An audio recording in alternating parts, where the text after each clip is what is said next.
Hello students, आज के इस वीडियो लेक्चर में हम डिस्कस करेंगे डीएनए के बारे में।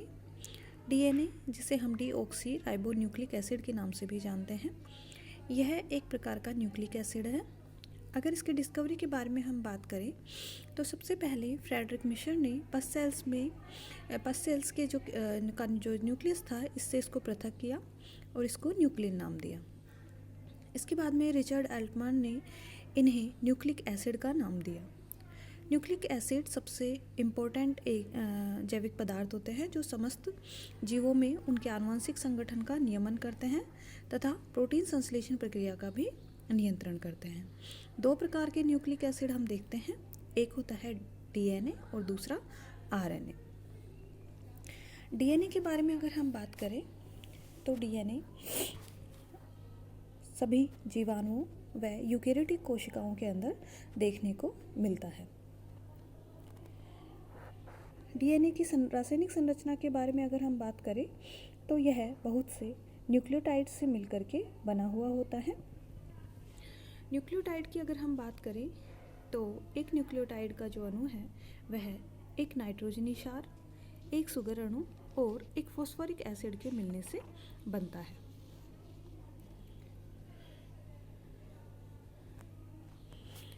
नाइट्रोजन बेस के बारे में अगर हम बात करें, नाइट्रोजनी क्षारों के बारे में, तो 4 प्रकार के नाइट्रोजनी बेस जो हैं हम देखते हैं। ये हैं एडेनिन, ग्वानिन, थायमिन और साइटोसिन। इसमें से एडेनिन और ग्वानिन प्यूरिन क्षार हैं, वहीं थायमिन और साइटोसिन पायरिमिडीन क्षार हैं। प्यूरिन क्षार 2 वलय वाले नाइट्रोजनी यौगिक होते हैं, वहीं जो पायरिमिडीन है ये 1 वलय वाले नाइट्रोजनी यौगिक होते हैं।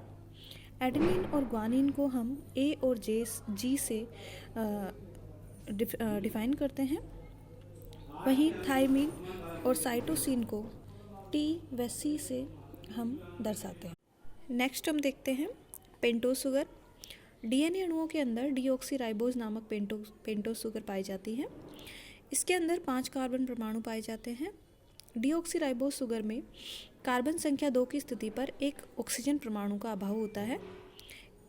इस प्रकार राइबोज शर्करा की तुलना में डीऑक्सी राइबोज में एक ऑक्सीजन परमाणु कम होता है, इसीलिए हम इसको डीऑक्सी राइबोज कहते हैं।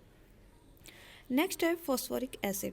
फॉस्फोरिक एसिड डीएनए के अणु के साथ मिलकर के आधार स्तंभ बनाता है। न्यूक्लियोसाइड की अगर हम बात करें तो न्यूक्लियोसाइड एक नाइट्रोजनी क्षार और एक शर्करा अणु के संयोजित होने से बनता है। न्यूक्लियोसाइड में क्षारक पेंटोज शुगर के कार्बन संख्या 1 से जुड़ी हुई रहती है।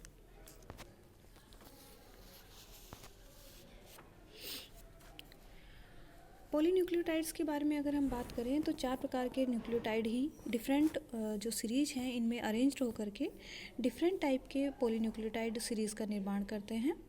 बहुत से न्यूक्लियोटाइड फॉस्फोडाइएस्टर बंधनों के द्वारा पॉलीन्यूक्लियोटाइड श्रृंखला बनाते हैं। इनमें फॉस्फेट अणु अगले न्यूक्लियोटाइड के डीऑक्सीराइबोज के तीसरे कार्बन परमाणु से जुड़ा रहता है। नाइट्रोजनी क्षार डीऑक्सीराइबोज के प्रथम कार्बन परमाणु से जुड़ा रहता है।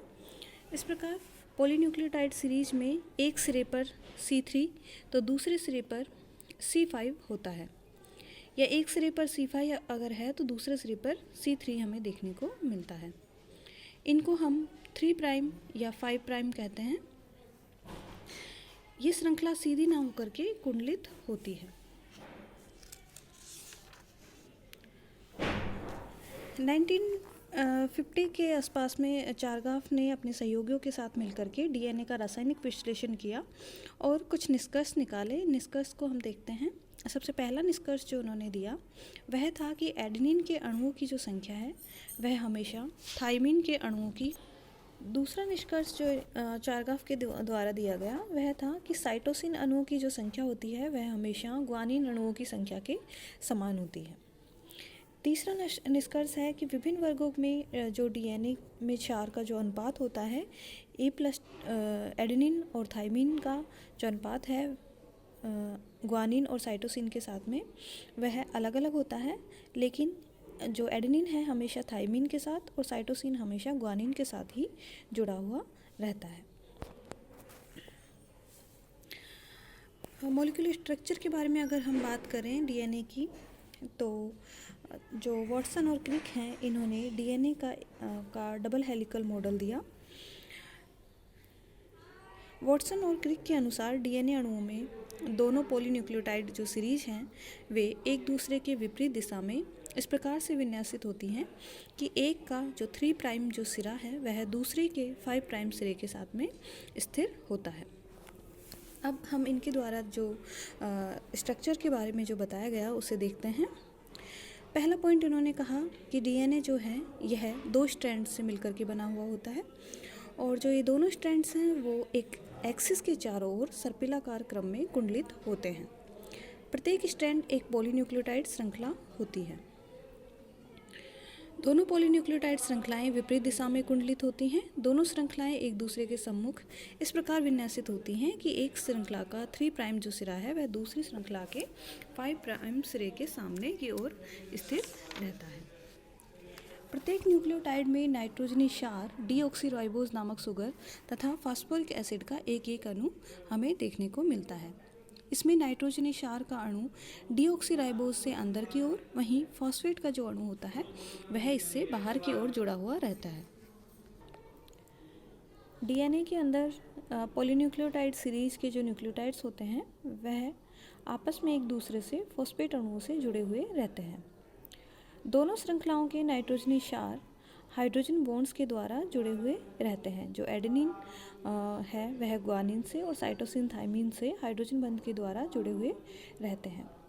डीएनए के अंदर जो एडेनिन है वह थाइमिन से 2 हाइड्रोजन बॉन्ड के साथ में, वहीं साइटोसिन ग्वानिन के साथ में 3 हाइड्रोजन बॉन्ड से जुड़ा हुआ रहता है।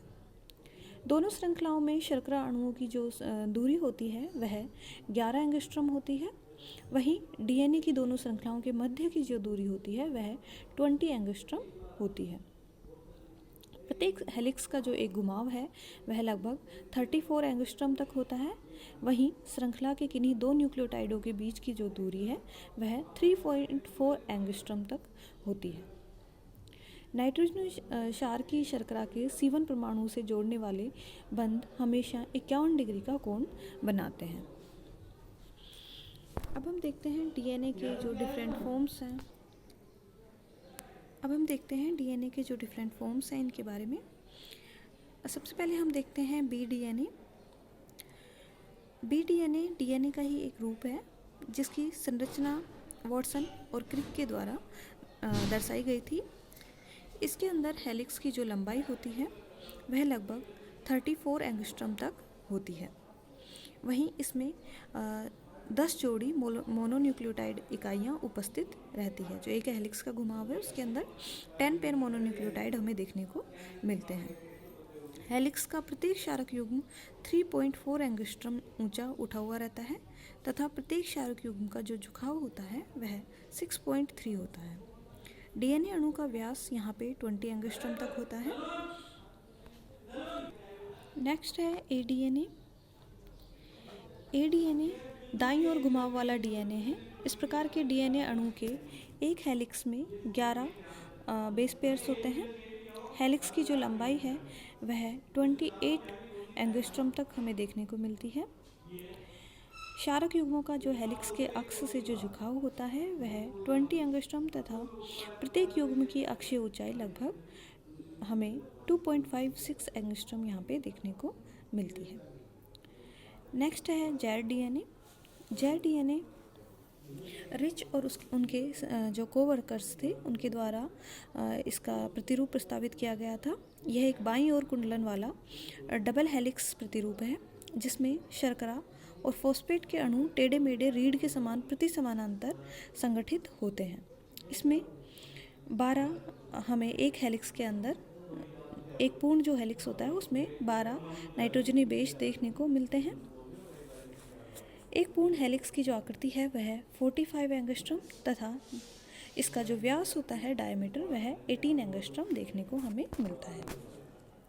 नेक्स्ट टाइप है डीएनए का सी डीएनए। सी डीएनए में हेलिक्स की आकृति ए प्रकार के डीएनए से बड़ी होती है, लेकिन बी प्रकार के डीएनए से छोटी हमें देखने को मिलती है। सी डीएनए लगभग 31 एंगस्ट्रॉम का एक हेलिक्स इसके अंदर होता है। नेक्स्ट है पैलिंड्रोमिक डीएनए। पैलिंड्रोमिक जो वर्ड है, इसका मीनिंग होता है कि इस तरह के वर्ड को अगर हम उल्टा या सीधा पढ़ते हैं तो वह सेम ही हमें नज़र आता है। पैलिंड्रोमिक डीएनए का मतलब है कि अगर इसमें जो दोनों जो धागे हैं इनमें नाइट्रोजनी क्षारक एक समान ही विन्यासित होते हैं। इन्हें हम 5 प्राइम टू 3 प्राइम या 3 प्राइम टू 5 प्राइम कैसे भी रीड करें, ये सेम ही नाइट्रोजनी बेस हमें देखने को मिलते हैं। नेक्स्ट है रिपीटेटिव डीएनए। इसे हम सैटेलाइट डीएनए भी कहते हैं। इसमें नाइट्रोजन जो बेस होते हैं उनका क्रम अनेक स्थानों पर सेम ही हमें देखने को मिलता है। अब हम देखते हैं डीएनए में संरचनात्मक विभिन्नताएं, structural variation in DNA. DNA की संरचना अगर हम देखें तो डीएनए हमें circular form, single stranded form और डबल स्ट्रैंडेड फॉर्म, तीनों फॉर्म्स में हमें देखने को मिलता है। एग्जाम्पल्स अगर हम देखें इनके, तो जो डबल स्ट्रैंडेड डीएनए है वह लगभग सभी जीवों के अंदर उपस्थित रहता है और इसके अंदर जो दो पॉलीन्यूक्लियोटाइड जो सीरीज़ हैं ये पैरेलली एक दूसरे पर ट्विस्टेड होती हैं और डबल हेलिक्स का फॉर्म करती हैं। सिंगल स्ट्रैंडेड डीएनए के बारे में अगर हम बात करें तो बैक्टीरियोफेज इसका अच्छा उदाहरण है। इसमें हमें पॉलीन्यूक्लियोटाइड जो सीरीज़ है वह संख्या में एक ही देखने को मिलती है। रेप्लिकेशन के समय यह सीरीज हमें डबल हेलिक्स के रूप में देखने को मिलती है। नेक्स्ट है सर्कुलर डीएनए। सर्कुलर डीएनए हमें माइटोकॉन्ड्रिया में, सभी बैक्टीरिया में और जो बैक्टीरियोफेज होते हैं इनके अंदर देखने को मिलता है। इस प्रकार के डीएनए में न्यूक्लियोटाइड्स की जो श्रृंखला होती है वह सतत होती है। अब हम बात करते हैं गुणसूत्रों के अलावा जो डीएनए पाए जाते हैं उन्हें हम कहते हैं, जो डीएनए पाया जाता है वह होता है नॉन क्रोमोसोमल डीएनए। इस प्रकार का डीएनए हमें माइटोकॉन्ड्रिया योग, क्लोरोप्लास्ट में, साथ ही साथ जो सेंट्रियोल है और केंद्रिका है, न्यूक्लियोलस जो है, इसके अंदर हमें देखने को मिलता है। सबसे पहले हम बात करते हैं माइटोकॉन्ड्रियल योग एंड क्लोरोप्लास्ट डीएनए की। इस प्रकार का डीएनए हमें सी अर्चिन और जो एम्फीबियन एनिमल्स हैं इनके अंदर देखने को मिलता है। वहीं सेंट्रियोलर डीएनए की अगर हम बात करें तो पैरामीशियम जो कि एक प्रोटोजोवन है, एक कोशिकीय प्रोटोजोवन, इसके अंदर हमें देखने को मिलता है। न्यूक्लियोलर डीएनए की अगर हम बात करें तो जो एम्फीबियंस के जो एग होते हैं इनके oocyte के अंदर हमें जो न्यूक्लियोलस है इसके अंदर डीएनए देखने को मिलता है। अब हम बात करते हैं जो डीएनए है इसकी बायोलॉजिकल सिग्निफिकेंस की, क्या इसका जैविक महत्व है। डीएनए का जो मेन फंक्शन है वह है कि यह एक जनरेशन से दूसरी जनरेशन में जो आनुवंशिक सूचनाएं हैं उनको भेजता है। दूसरा, सभी जीवों और कोशिकाओं के लिए प्रोटीन अणुओं का संश्लेषण में सूचनाओं के स्रोत के रूप में यह कार्य करता है। अगर हम इसके फंक्शंस अगर देखते हैं तो डीएनए सभी कोशिकाओं में होने वाले रासायनिक क्रियाओं पर अपना नियंत्रण रखता है और उनका नियमन करता है। नेक्स्ट फंक्शन है डीएनए में सेल्फ डुप्लीकेशन करने के कारण जनन करने के लिए यह अत्यंत उपयोगी होता है। साथ ही साथ आरएनए का निर्माण ट्रांसक्रिप्शन की क्रिया के द्वारा डीएनए के द्वारा होता है। डीएनए पर्याप्त रूप से स्थायी होता है और इसमें म्यूटेशन एवं आनुवंशिक परिवर्तनों की न्यूनतम संभावनाएं हमें देखने को मिलती हैं। आज के इस लेक्चर में हमने डीएनए के बारे में डिटेल से देखा। यहाँ हमने डीएनए जो कि एक जो न्यूक्लियोटाइड्स का बना हुआ एक पॉलीमर होता है, साथ ही जो चारगाफ के द्वारा जो 3 नियम दिए गए इनके बारे में हमने विस्तृत अध्ययन किया। साथ ही साथ हमने डीएनए की जो मॉलिक्यूलर स्ट्रक्चर वाटसन और क्रिक के द्वारा प्रस्तावित की गई इस स्ट्रक्चर के बारे में हमने स्टडी किया। साथ ही हमने जो डीएनए के डिफरेंट फॉर्म्स हैं, A DNA, B DNA, Z DNA, C DNA, palindromic DNA, repetitive DNA, इनको स्टडी किया। साथ ही डीएनए के जो स्ट्रक्चरल वेरिएशंस हैं, जो इसके डबल स्ट्रैंडेड, सिंगल स्ट्रैंडेड और सर्कुलर जो फॉर्म्स हैं, ये किन के अंदर उपस्थित होते हैं, एग्जांपल्स के साथ में हमने इसे देखा। साथ ही नॉन क्रोमोसोमल डीएनए जो कि माइटोकॉन्ड्रिया, क्लोरोप्लास्ट, सेंट्रियोल और न्यूक्लियोलस में देखने को मिलता है, इनके बारे में हमने स्टडी किया। और सबसे लास्ट में हमने डीएनए के बायोलॉजिकल इंपॉर्टेंस के बारे में अध्ययन किया। Thank you.